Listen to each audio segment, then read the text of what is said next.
Hey, what up, everybody? This is Stevie Breach coming to you here. We're going to be talking about the upcoming WWE Payback 2015 show, or 2016 show. I apologize. It's 3:45 in the morning. I'm sitting here waiting to go in. My shift starts at 4. I got to clean out the cases. It's not going to be a very fun morning, and it normally turns into a very long day because you get all your work done really early, and you're just waiting until the time you can go home. Um, and that's basically the way this ship goes. But it is what it is. I thought this morning I would talk about the upcoming Natalya versus Charlotte match with Ric Flair as well as Bret Hart on the outside. And it seems like in this past week, there's been more talk about the guys that are going to be on the outside as I guess for lack of a better word, the valets of the match. Ric Flair and Bret Hart that seem to be overpowering this match. It seems like they've really put Sasha Banks on the back burner since WrestleMania. I don't even really know if she's been on television since walking out of the Raw after WrestleMania. I don't think there's been any story about her being injured. I don't think there's been any story about her um, uh, in bad graces or anything like that. It's almost like they're trying to save her for SummerSlam, and I think most people can see that. It's just a little bit weird the fact that we haven't really seen her in a big light, seeing how she had a really good run leading up into WrestleMania, just not getting the win. And I really think that that's what Natalya is right now, and is Natalya is sort of a placeholder. She did have a really good match against Charlotte at the Roadblock show on the WWE Live special from Toronto. But I don't know what that means by bringing her in. I thought that Natalya had a really good match that looked like it was a chance that Natalya actually could win it. But I think with that show being so close to WrestleMania, I don't think anybody really took it for granted. And I think that the finish of the match was really hokey and really weird, and it wasn't like you could put that on Natalya. I think it was more put on Charlotte. Um, I wouldn't be surprised if, when you look at this match, I think one of the reasons why Natalya is probably getting this big match is the fact that she hasn't been getting big matches as of late, and I wouldn't be surprised if this is just sort of sewn into a Total Divas episode that we're going to see in about 4 or 5 months down the road, and that's why it sort of seems like it came out of the middle of nowhere. Charlotte was given the new women's championship, and she was having her moment in the sun, where basically she was putting over all of the women in WWE, and then during the middle of her speech, she just basically turned on everybody, telling everybody how great she was. Now this was the beginning of her run, and she was the queen of the WWE, and then one girl after another walked out. And, when you get to the point when Eva Marie is walking out on your acceptance speech, it sucks. And it is what it is. But Natalya stayed, grabbed a microphone, stood up for her and the rest of the divas, the rest of the girls, the rest of the women, whatever you want to call them, and basically set herself up to have this big match.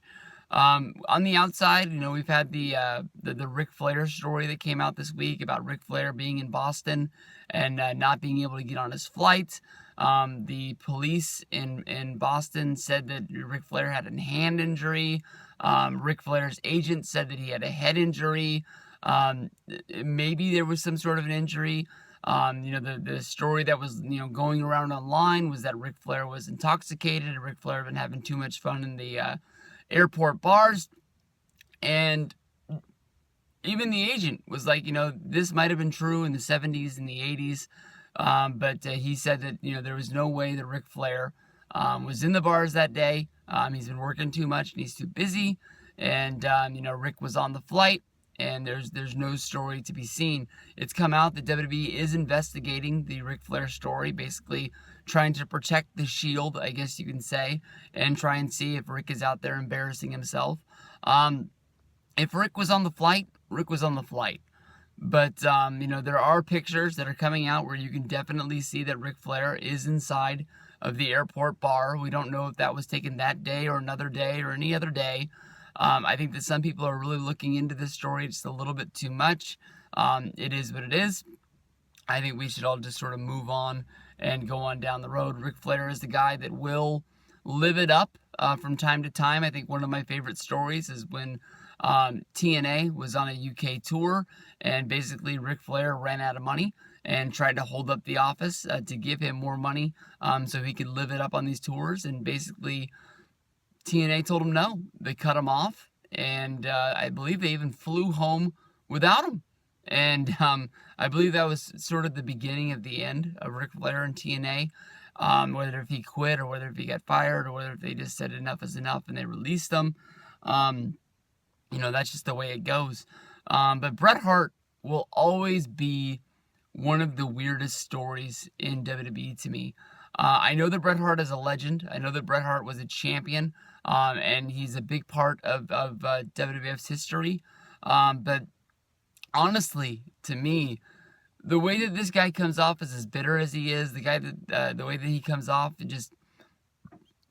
there's one thing about speaking your mind, and there's one thing about just publicly bashing the company that has you under contract, whether if that's a Legends contract, whether if that's an Entertainer's contract, whatever it's going to be.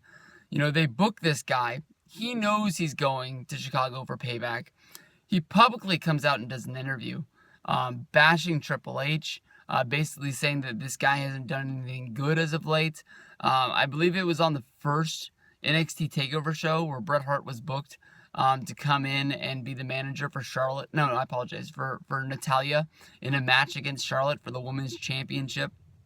It was like I think it was after Paige left, after WrestleMania 30, so it might not have been in the first one.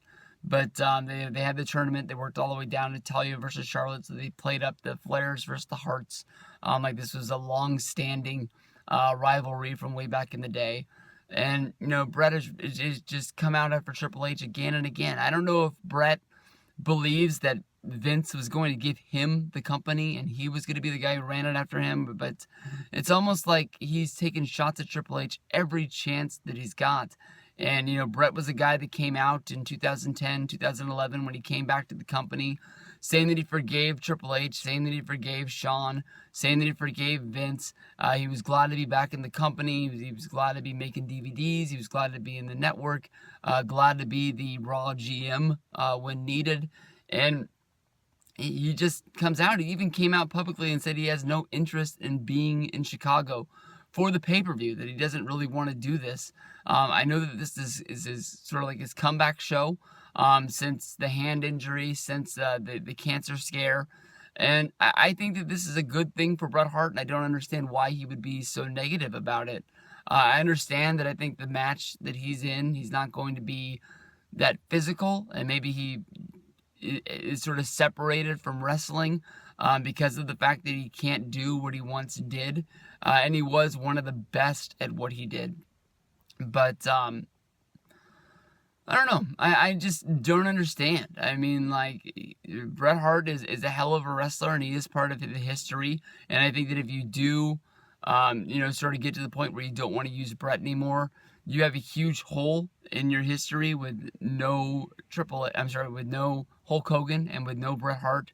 It was almost like Shawn Michaels and Stone Cold Steve Austin would be like your biggest legends that you have.